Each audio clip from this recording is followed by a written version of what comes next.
Helldivers report. We're cut to shreds. Bodies everywhere we cannot hold. High Command, do you read? We're dying out here. Stand fast. Helldivers. Helljumpers are inbound. Feet first.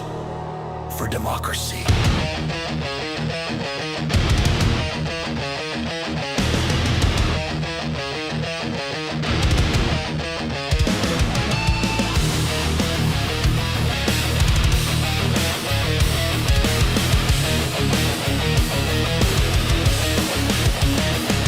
Gunfire rips through the smoke and flame.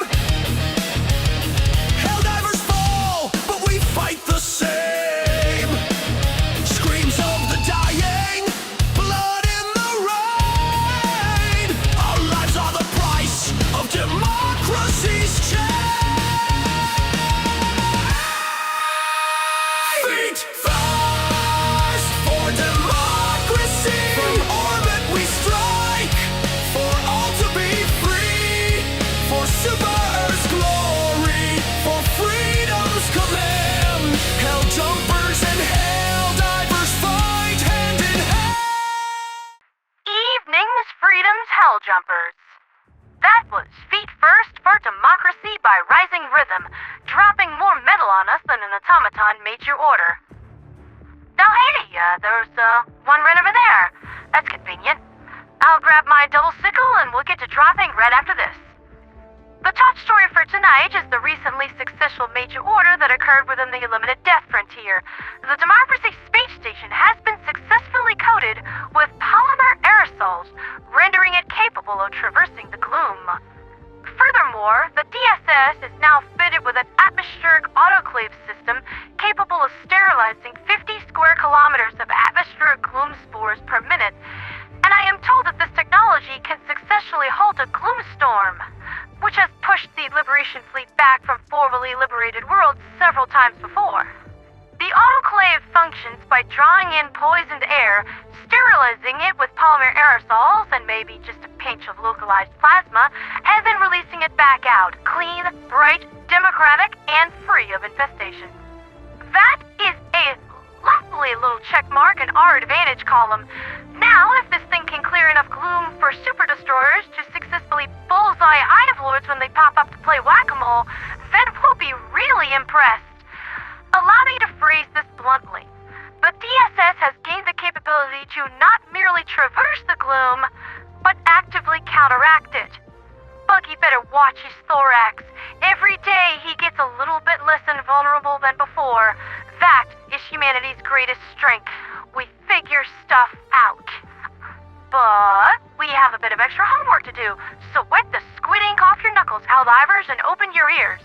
I'm about to read the words from High Command of what they want you to do next.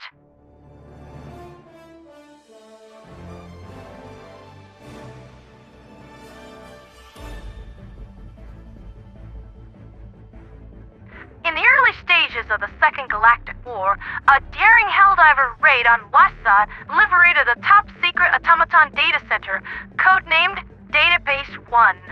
Ongoing efforts to decrypt this data have so far been of limited success. However, intel discovered within the recently freed ultramafic mine on Mentoria has identified an opportunity for a breakthrough.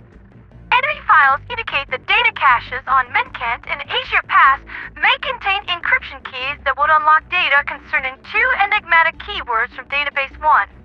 The key on Menkent would unlock intel regarding Vessel 00, and the cache on Aesir Pass would unlock intel regarding the nucleus.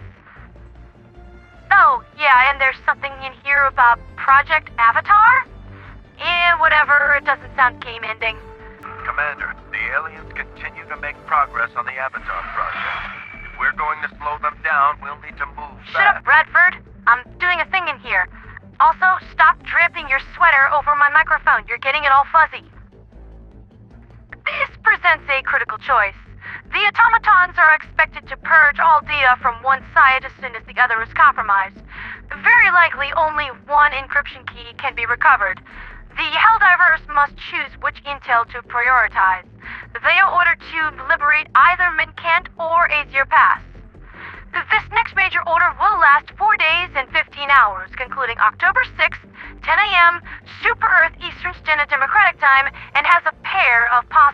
victory conditions. Either liberate Menkent or Aesir Pass. Alright, Helldivers, here is the proposed plan of attack and deployment strategy. The Liberation Fleet has split itself in half for a two-pronged assault on the Hydra sector.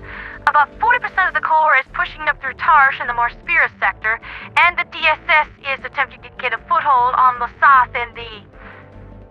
Fancy, how do you pronounce this word? Decay? I failed French 3 times in school, dude. But yes, the Decay sector is having some trouble as 25% of the Corps is struggling to make any meaningful headway. Automaton fortification within the megacity of Buku's Rest is proving difficult to deal with, and sea forces are reporting stiff mechanical resistance. I should also mention that Tarsh is currently hosting our old friends in the Incineration Corps, so be sure to grab some flame-resistant armor from the Freedom's Flame Warbond. Let me tell you, I-92 firefighter armor combined with a double-edged sickle smokes those bozos good. That's how I managed to get through the Popley 9 campaign without getting my tail burnt off. After that, we'll come to my old stomping grounds at Vernon Wells. Far past time for us to reclaim this heavenly jewel, if you ask me. Once that is done, it's George time. Either Menkent or Aesir Pass. And I can already hear the insane berserker screams from the 104th. For them, this isn't a hard quiz. Whichever way this goes down, oil will be spilled. Somebody put down a towel.